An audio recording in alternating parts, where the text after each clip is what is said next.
Hi guys, we're going to go over angle bisectors today and or bisectors of triangles. So we have angle bisector and we have perpendicular bisector. And one thing you need to know about an angle bisector is it cuts the angle directly in half. Now the example I like to use is that there are two different types.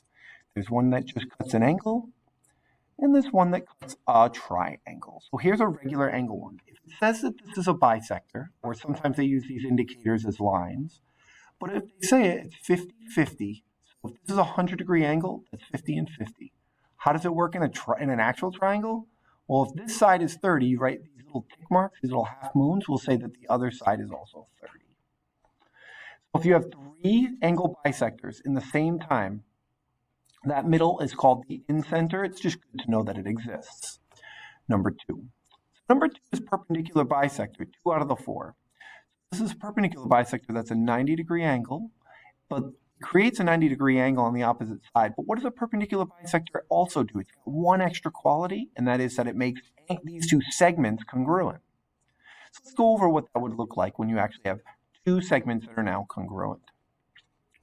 So that would mean if this side was 10 inches, this side would be 10 inches. If this was x and this was 20, 20 would equal x.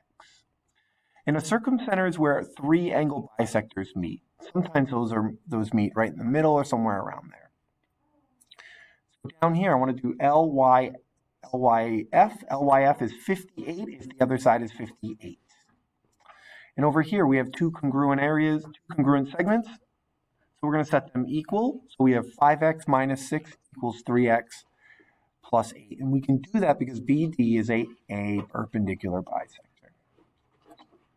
So there it is, x equals 7. Don't forget, Taylor and John, or anybody, if you get x is 7, you're not done. You still have to plug that back in and find out that CD is 29, 29, and 50.